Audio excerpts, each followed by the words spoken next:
Welcome to my YouTube automotive channel. In today's video I have a 2013 Ford Taurus and I will show you how you can try and recharge the AC, the air conditioner by yourself. This video will apply to Ford Tauruses made from 2010 all the way up to 2019. Okay, now to start recharging the AC by yourself, first you will have to get the AC recharge kit. Kit consists of this hose and usually comes with 2 cans of refrigerant. Now you can buy those AC kits at any car parts store, even Amazon, eBay, Walmart, pretty much all the places have those. Usual price is around $50, but if you can find one on sale, it's gonna be like 25-30 bucks.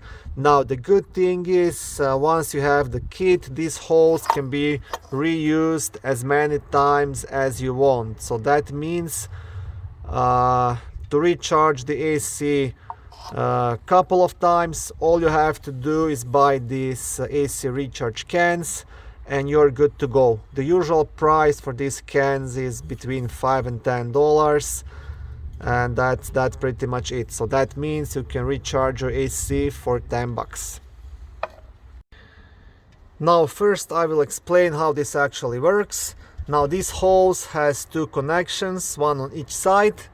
Now on this one right here you will screw on the refrigerant can, and then you will pierce the can by turning this knob all the way in, and this other side will connect to the AC low charging port on your Ford Taurus. And once you have everything connected, then you can start the vehicle and start charging the air conditioner.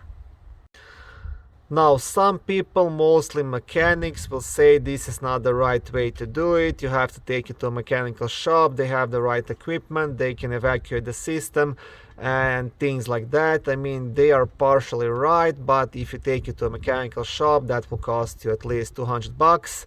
And especially if you are driving a bit older vehicle and you don't want to spend too much money, you can definitely do it by yourself. I own a small car dealership and I charge the AC on pretty much every one of my vehicles for the last 10 years and absolutely never had any kind of problems. The most important thing is you don't want to overcharge it, so you want to make sure to keep monitoring at this small screen, and that will make sure you don't get into the red and you don't overcharge the system. Before you begin, you want to make sure you get everything ready. So first you want to screw the can onto the hose, just like I said, and screw it on nice and tight. But you still don't want to turn this knob in, you don't want to pierce the can, because if you do, all the refrigerant from the can is gonna get out on the other side. So now next step, you have to connect the low pressure charging port, and once you do that, then you can turn this knob all the way in and then it's all good to go. Now the low pressure charging port on this vehicle is located right here, so it's very easy accessible. So all you want to do, you want to take this black cap off and then connect this other side onto this connector. Now to do that, there is this sleeve which you have to lift up, and once you connect it, this sleeve will lock the connection in place. Just to mention, now this one right here looks quite similar. This is the high pressure port and this is the one you don't want to touch. You'll pretty much see even this connector is a bit different, so your hose wouldn't even fit on this one. So you want to make sure to connect to the low pressure charging port. Okay, now to make this connection, you just want to leave this sleeve and press it all the way in. And now that's all good and secured and ready on this side. Okay, now the last thing you want to do, turn the can upside down, and you want to turn this knob all the way in to pierce the can.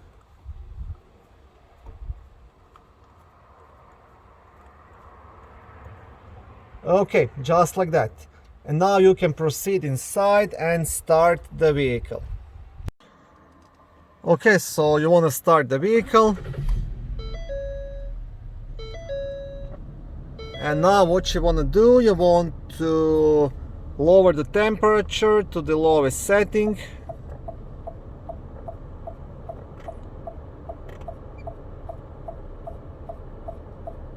Okay, you want to turn the AC on. You can actually turn on the max AC. That way the air circulation will be inside the cabin. And that's pretty much it. Now you can proceed outside and start charging that AC system. Okay, so I hope you'll be able to hear me. The engine is quite loud. So what you want to do now, you want to slowly start releasing this knob and charge the AC. Now this doesn't have to be done fast, just take your time and slowly do it. Now what I like to do when I may be halfway done with the can, I like to take a break, go inside the vehicle and see if I feel any difference.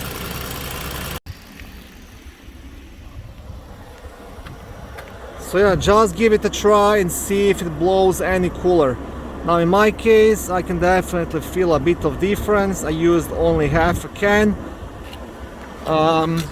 So I will still be adding the other portion of the can, but this all really depends on your system and how much refrigerant you had to begin with. So you might only have to use half a can, one can, or maybe even 2 cans. It all depends. If your system was completely empty, you'll definitely have to use a bit more than I have to. I'm just topping up this one before the summer.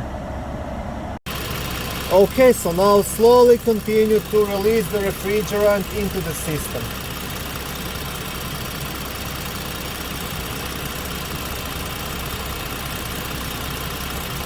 And always don't forget to keep monitoring the amount of the refrigerant in the system so you don't overcharge it.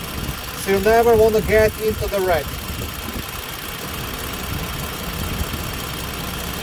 And that's pretty much it. This is how you can recharge the AC by yourself.